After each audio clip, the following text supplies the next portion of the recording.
No, no sabía. Espero en el Señor que usted haya tomado el desafío que se le entregó a alguno de poder estar leyendo un libro de la Biblia y un capítulo. Estamos en la serie El cristiano y su fe en tiempos de confusión. ¿Estamos en tiempos de confusión? Sí, estamos en tiempos de confusión. ¿Ya? Y el profeta que nos va a ayudar a comprender, aceptar y crecer espiritualmente en estos tiempos de confusión es el profeta Habacuc. Espero que usted por lo menos haya leído el capítulo 2. Ahora, si se realmente motivó en el Señor, Habacuc son 3 capítulos. No creo que sean 100 versículos los 3 capítulos, si no me equivoco. ¿Ya? Y que usted lo pueda leer. Es bueno leer todo el libro de Habacuc. ¿Ya? Y Habacuc es un libro que nos enseñaba el mensaje anterior, que el profeta estaba realmente confundido. Señor, mira, está pasando todo esto, ¿y tú qué estás haciendo? Es la misma pregunta que nos hacíamos nosotros. Señor, mira, pasa esto, ¿y dónde estás tú? ¿Y dónde está tu opción? ¿Y dónde está tu juicio? ¿Y dónde? Ya estaba confundido. Pero fue algo interesante y algo que debemos destacar, que cuando nosotros leemos este libro, este profeta menor, nos damos cuenta que Habacuc, a pesar de que la desgracia, la confusión, el caos fue total, y vamos a verlo hoy día que fue terrible, a pesar de eso él termina diciendo lo siguiente: aunque la higuera no eche brotes, ni haya fruto en las viñas, aunque falte el producto del olivo, y los campos no produzcan alimento, aunque falten las ovejas de redil y no haya vacas en los establos, con todo yo me alegraré en el Señor, me regocijaré en el Dios de mi salvación. El Señor Dios es mi fortaleza. Él ha hecho mis pies como los de la sierva y por las alturas me hace caminar. Esto lo encontramos en los 3 últimos versículos de Habacuc.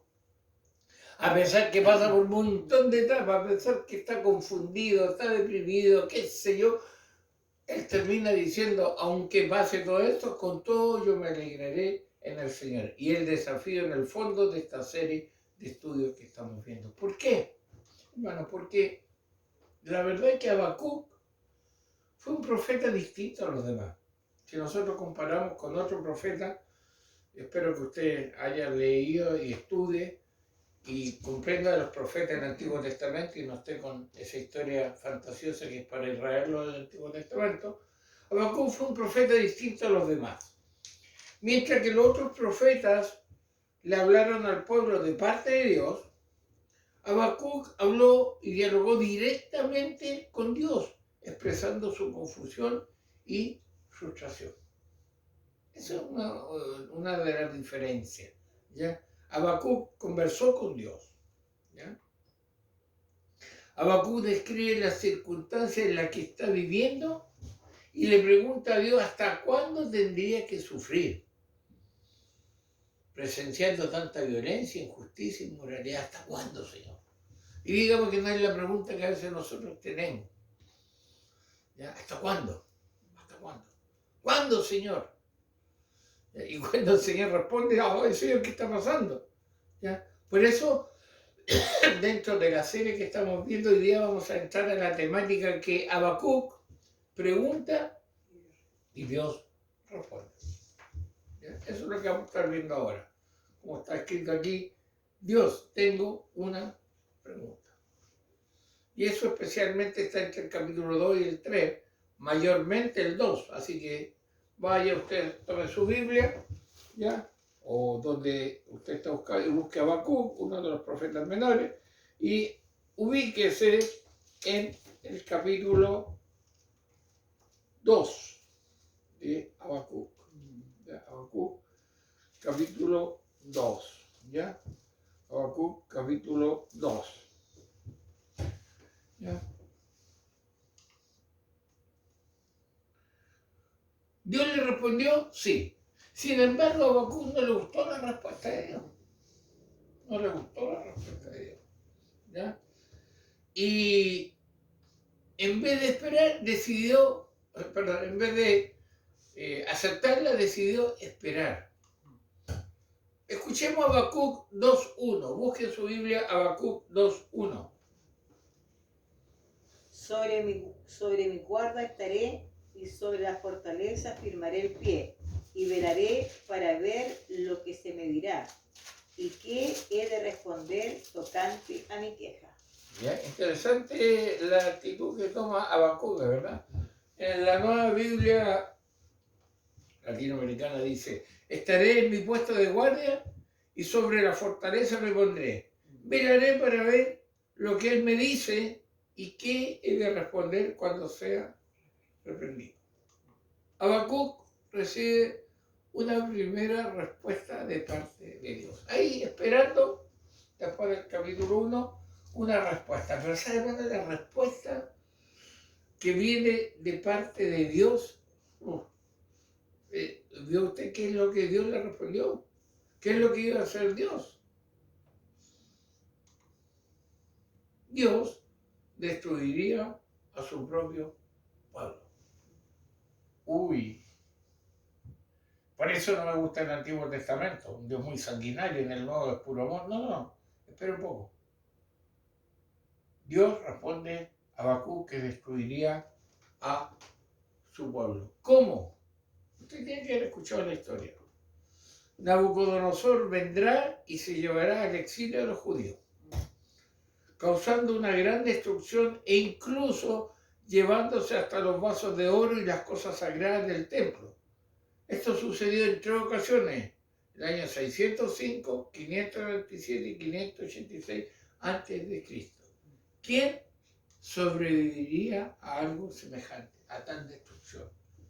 El imperio babilonio sobre, primero el reino norte, después el reino sur, o diferentes imperios, destruyendo, juzgando. Dios dijo, voy a destruir a mi propio pueblo. Y aquí, hermano, vea el trasfondo, lo que debe hacer. La pregunta es, ¿quién se salvaría? Aquí viene un versículo muy famoso y que lo tuvimos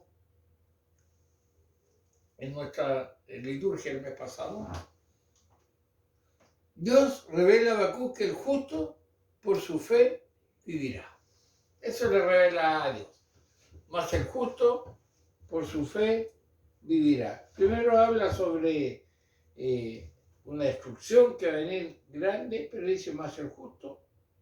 Y aquí dice el 4, aquel cuya alma no es recta se enorgullece. Ese va a sufrir. Más el justo por su fe vivirá. Pero fíjese la expresión, por su fe.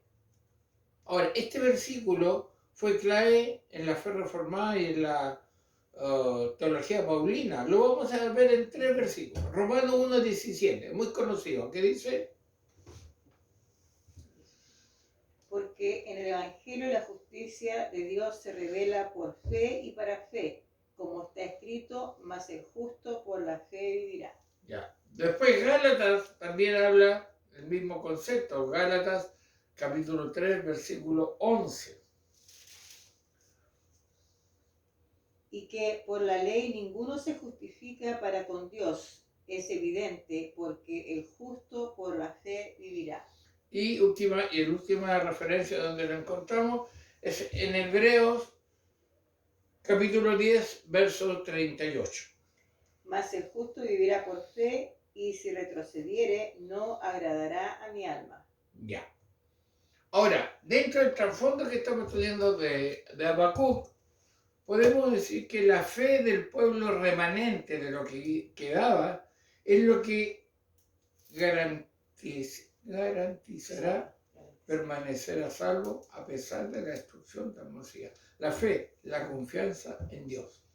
Y esto es muy interesante, porque dentro de ese trasfondo viene el versículo ocupado por un gran reformador. ¿Ya? Por eso es bueno hacer un paréntesis necesario aquí sobre Habacuc 2.4 y recordar a este personaje, Martín Lutero, que yo siempre digo que actualmente se debe estar revolviendo en la tumba por las tonteras que el luteranismo está haciendo, lo que está permitiendo, cómo se ha apartado de esta fe.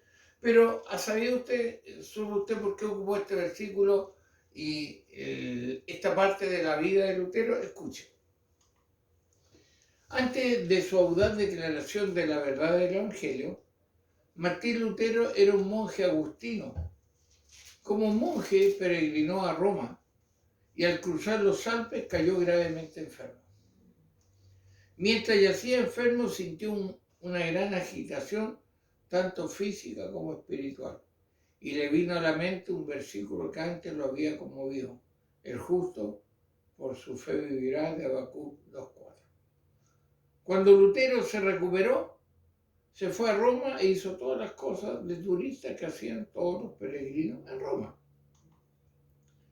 Un día llegó a la iglesia de San Juan de Letrán, donde hay una escalera que se dice que es del salón del juicio de Pilato. Era costumbre de los peregrinos subir esta escalera, pero nunca de pie.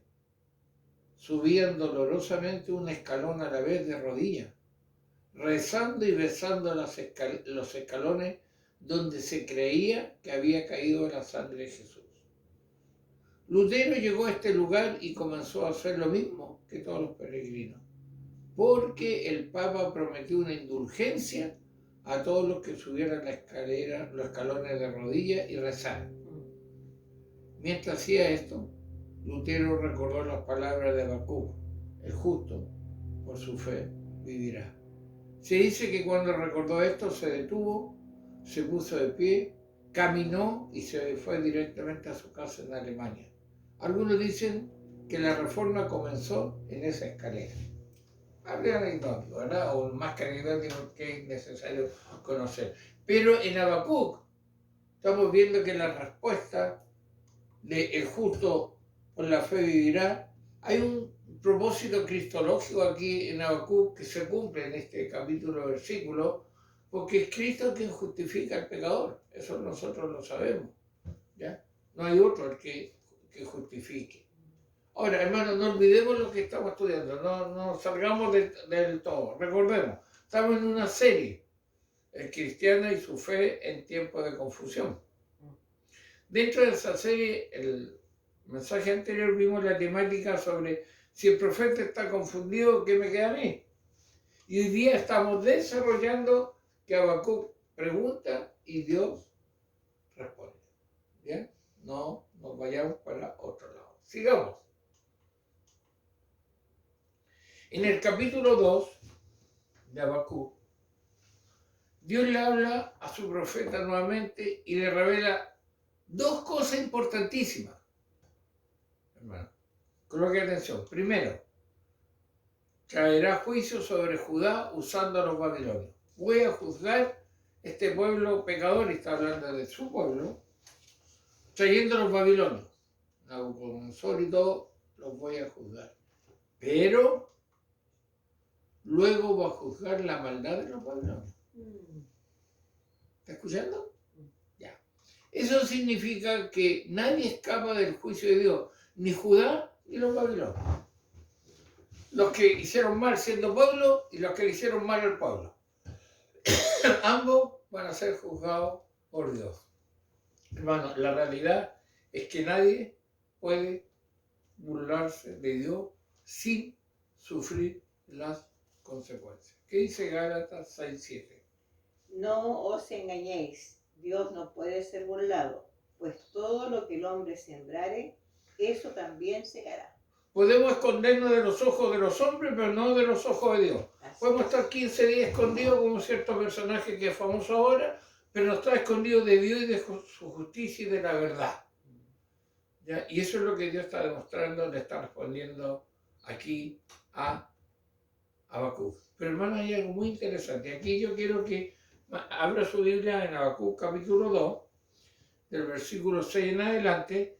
Vamos a darnos cuenta que hay 5 oráculos de maldición contra los babilonios en anticipación al juicio que habrá de venir sobre ellos. ¿Qué significa eso? Que un oráculo, Dios hablando, voy a hacer tal cosa. Podría ser oráculo de bendición o oráculo de maldición.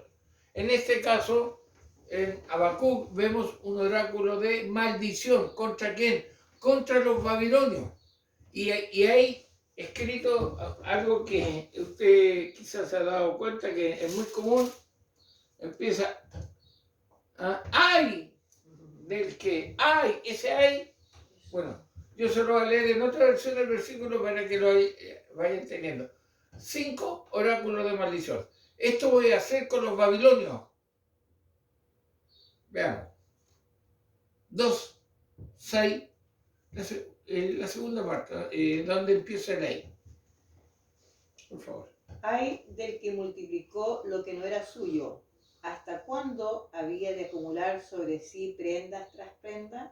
Ya. ¿Qué quiere decir eso? ¿Qué maldición hay sobre esa actitud de los babilonios y de cualquier nación que lo haga? Escuche. Primero oráculo de maldición. ¿Qué mal les va a ir a Babilonia? Eso es el ahí. Te hiciste rica con lo ajeno. ¿Cuándo vas a dejar de robar?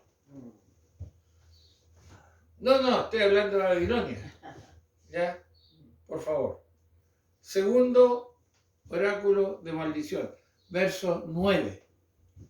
Hay del que codicia injusta ganancia para su casa, para poner en alto su nido, para escaparse del poder del mal. ¿Qué mal te va a ir Babilonia? Hiciste rico a los tuyos mediante el robo y el engaño. ¿Creíste que así los librarías de caer en la desgracia? Tercer oráculo, versículo 12.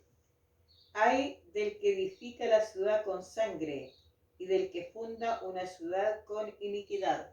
Uy, qué mal te va a ir Babilonia. Has construido la ciudad mediante el crimen y la violencia. Insisto, estoy hablando de Babilonia.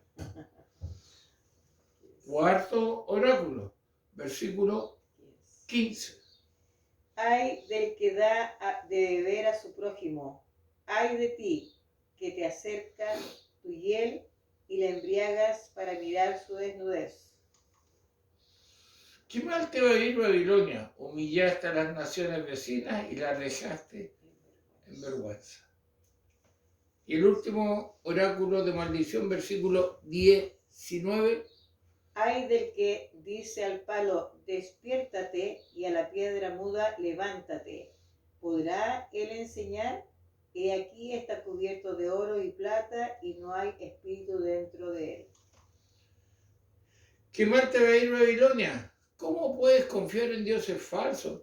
¿Cómo puedes pedirle que te ayuden? Hermano, este oráculo de maldición sobre Babilonia y sobre toda nación que se desvíe de lo que Dios pide. Así que le podríamos colocar, ay de ti, y usted le coloca el país.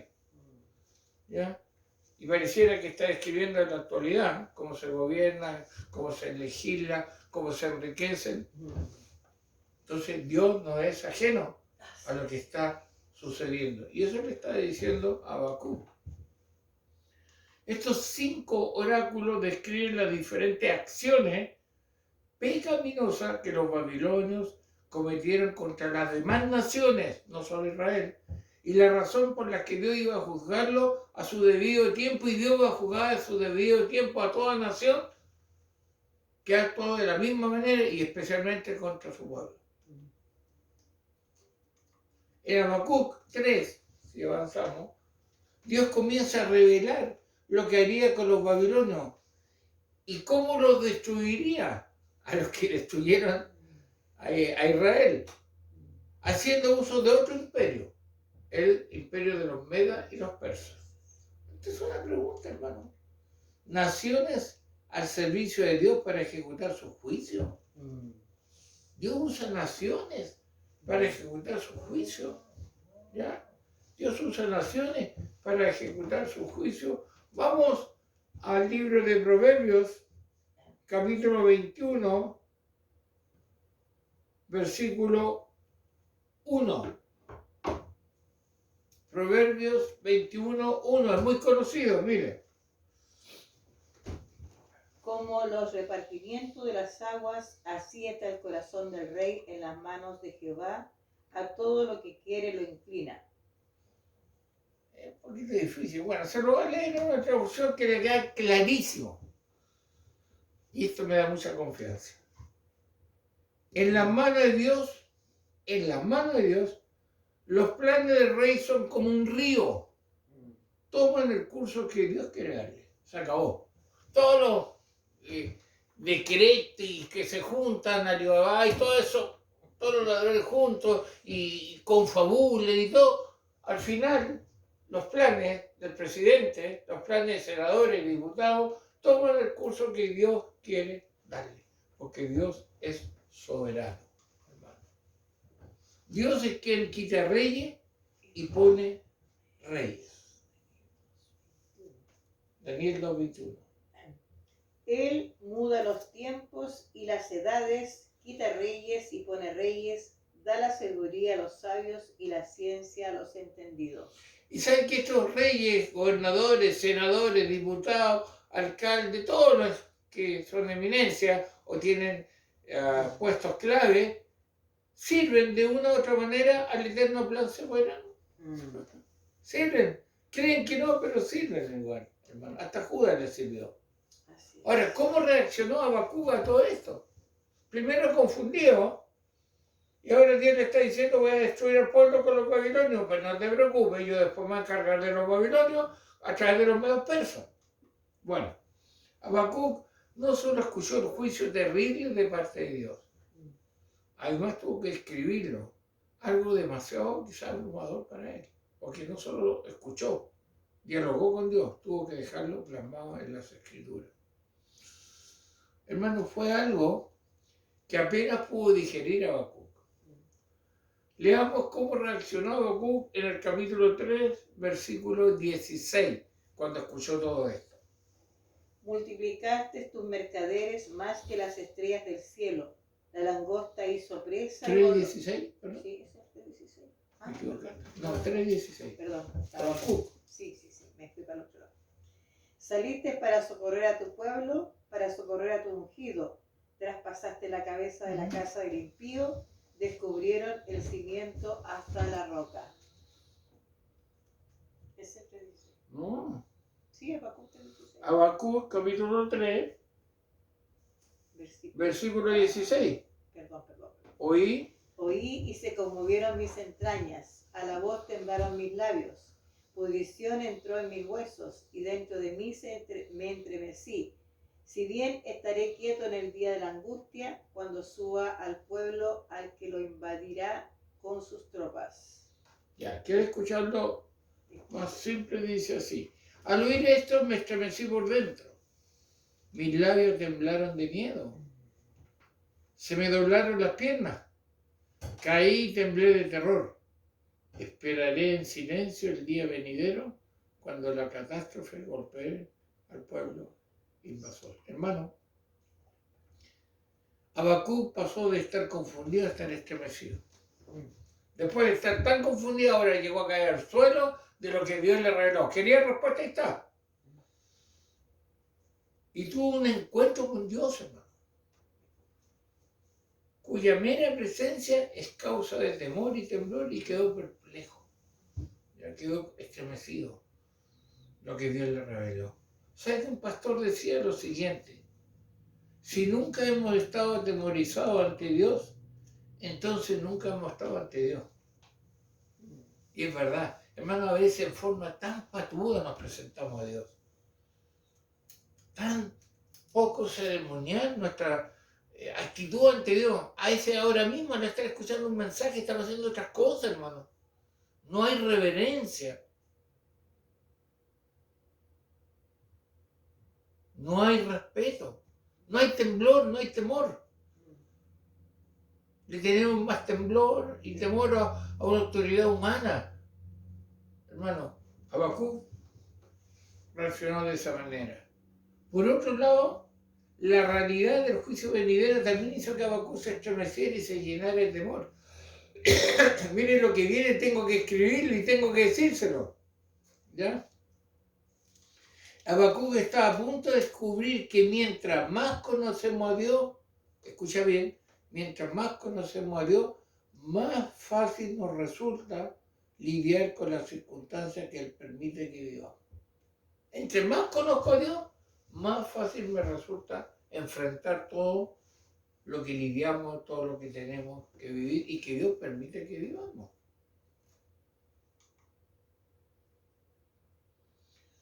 Por ejemplo, recordemos un poco. Las personas que mejor lidiaron con el COVID-19 no fueron aquellas con más recursos económicos, porque también murieron gente de mucha plata. Ni aquellas que sabían qué hacer en términos médicos, también murieron médicos. Sino aquellos que más conocían a Dios, y así ha sido siempre. El conocimiento de Dios, la intimidad con Dios, nos ayuda a enfrentar todo lo que pueda estar pasando o pasará en esta humanidad. Por ejemplo, en el capítulo 1, Habacuc, a pesar de su confusión, se refiere a Dios como Señor, como mi Dios, como Santo mío. Tú que eres eterno, le dice, nuestra roca, tú eres puro y no soportas la maldad. O sea, igual reconoce a Dios a pesar de estar confundido. En el capítulo 2, en el 3, Habacuc le llama el Señor soberano. ¿Ya? Fíjense cómo lo trata. ¿Por qué, hermano? ¿Por qué esta actitud de Habacuc, a pesar de estar confundido, a pesar de estar perplejo, a pesar de estar en muchas condiciones emocionales, él reconoce quién es Dios? Por algo bien simple.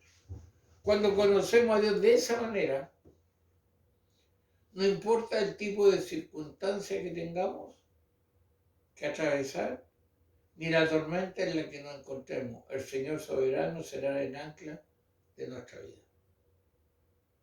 No importa, hermano. Y es una de las enseñanzas que nos da Habacuc.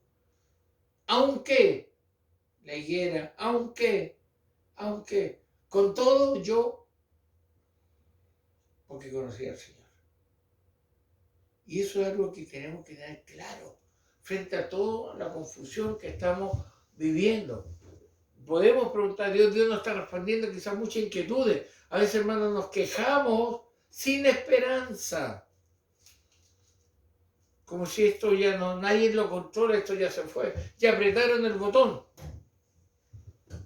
Y hay algo muy importante, hermano, que tenemos que recordar. Habacuc estuvo confundido por un tiempo, porque no entendía lo que Dios estaba haciendo al permitir tanta injusticia e iniquidad en medio de su pueblo. Y a veces uno también, hermano, tan liviano, hermano, esa doble estándar, esa doble vida, ese cambio tan raro en la reunión de las cosas, o las cosas de Dios siempre pasa al segundo, tercer plano total, Dios está en todos lados, esa libertad, hermano. Pero Habacuc entendió, ¿ya? Aunque de principio no entendía cómo Dios no actúa frente a todo lo que está sucediendo. De igual manera, hermano, cada vez que las cosas no salen como nosotros esperamos o como entendemos que deben suceder, entramos en una crisis de fe. Y cuestionamos a Dios porque está haciendo cosas que no tienen sentido para nosotros. Señor, mira, yo te he sido fiel en este año. No te he fallado y mira cómo estoy. ¿Ya? Empezamos a cuestionarlo. Bueno, tu palabra no dice esto. Y sacamos texto fuera de contexto y no aparece el profeta y aparece por ahí el gurú y da la noticia y declara y amarra y desamarra y le creemos y empezamos a cuestionar a Dios. Ya no creemos que Dios es soberano.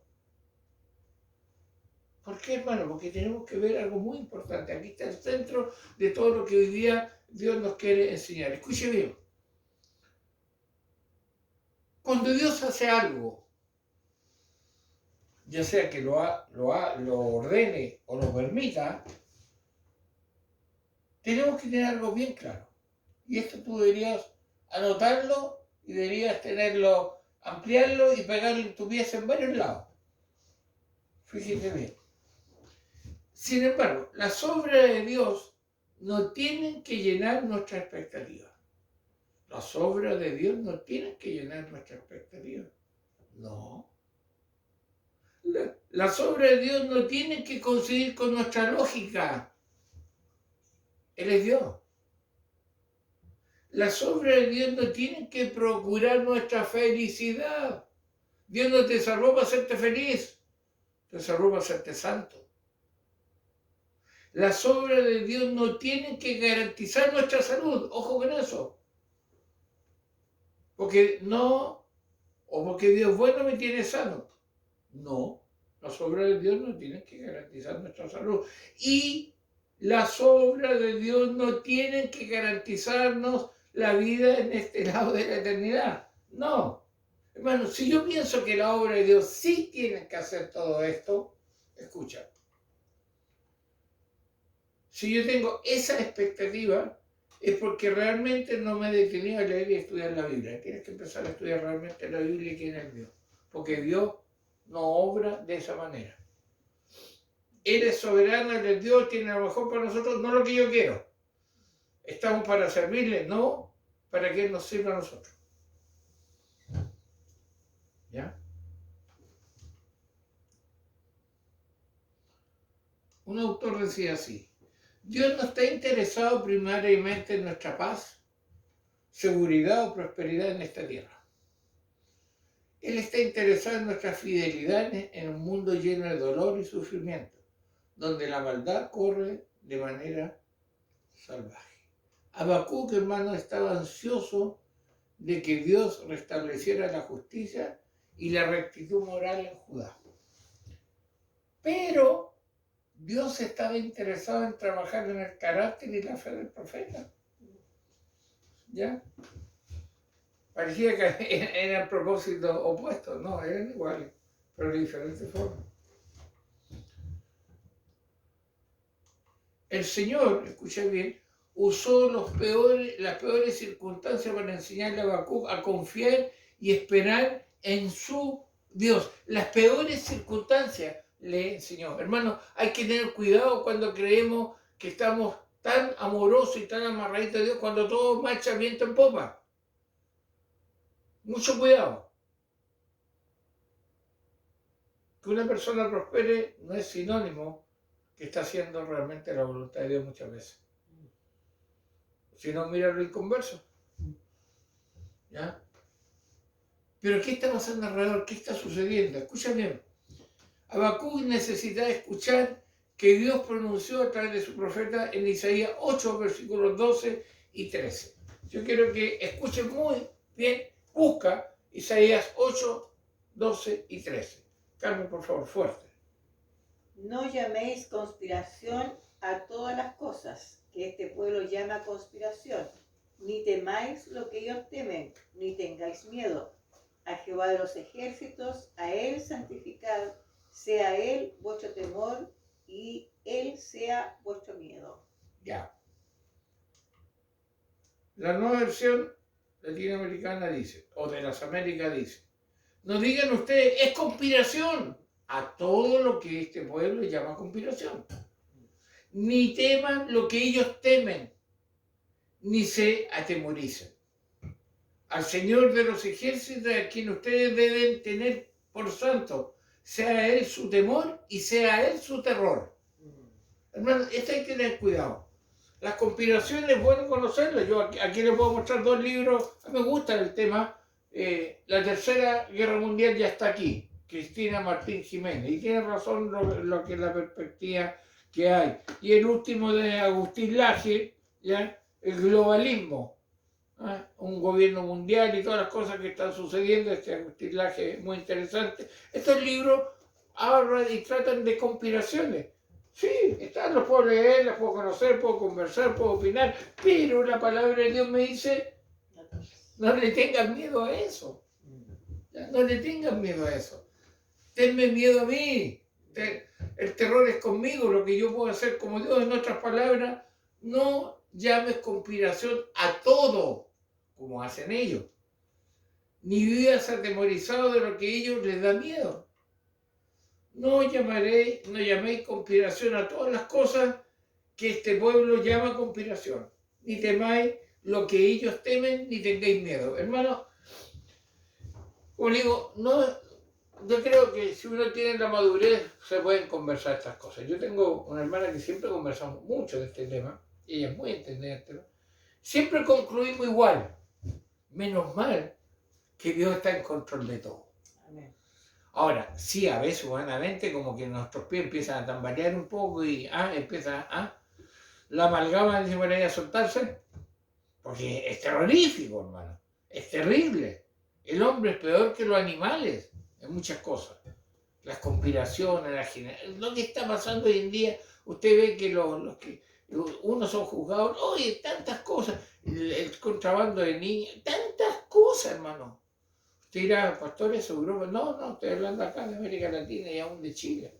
Muchas cosas que están ocultas, son conspirativas, pero el Señor dice, no le llame a todos compadres y no tengan miedo de eso, sino no teman nada, sino al Señor Todopoderoso. Si a Él le temen, no tienen por qué temerle a nada más. Qué hermoso, ¿verdad? Qué hermoso. Sí, un montón de cosas. Yo no desecho, inclusive yo creo que el cristiano debe estar informado de muchas cosas, no tiene que pasar por ignorante, pero no puede andar arrancando las conspiraciones, hermano. Ni estarle teniendo el miedo a lo último que dijo Bill Gates, a lo último que dijo Biden, a lo último que dijo Trump, a lo último que dijo Maduro, a lo último que dijo usted. No anda temblando por eso, hermano. Porque yo, delante del que debo temblar, delante del Señor. Él tiene control de todo. Por eso, la pregunta de Habacuc y sus reacciones son un espejo de nuestro andar diario como escogido de Dios. Hermano, consciente o inconscientemente queremos un Dios a nuestra manera y obviamente que podamos manipular. Lamentablemente, pero no es así. Si está pasando lo que está pasando, sobre eso hay un Dios que está en control de todo. Y eso, hermano, es lo que nos tiene que dar el ánimo para poder seguir delante del Señor. Están haciendo conspiraciones. Sí, mire. ¿Por qué se amotinan la gente y los pueblos piensan cosas vanas? Se levantarán los reyes de la tierra y príncipes consultarán unidos contra Jehová y contra su ungido, diciendo, rompamos sus ligaduras y echemos de nosotros sus cuerdas. Eso está hablando sobre la muerte de Cristo, ¿verdad? Bueno, aquí está la respuesta para todos estos conspiradores, para todas estas organizaciones y todos los que creen que van a burlar. Salmo 2, verso 4. El que mora en los cielos se reirá, el Señor se burlará de ellos. Ese es nuestro Dios. Y ese es el Dios que está entendiendo Habacuc. Por eso Habacuc pasó de estar confundido a estar estremecido. Pobre Habacuc. No, pobre. Porque como terminó el libro. No obstante, Habacuc también pasó a otra etapa en su vida a través de todo lo sucedido y por suceder. Y es la etapa que veremos el próximo mensaje. Señor, gracias por tu palabra. Gracias porque tú estás en control de todo. Enséñanos a temerte a ti. Señor, la conspiración que hagan está bajo tu control y no escapa de tu soberanía. Ayúdanos a confiar en ti y a saber que tus planes no son nuestros planes, tus pensamientos no son nuestros pensamientos y son lo mejor para nosotros. Bendice a tu pueblo que escucha esta palabra, a quienes lo están escuchando después, y ayúdanos a vivir confiados como Habacuc, como tu profeta. Pedimos tu dirección y tu cuidado en el nombre de Jesús. Amén.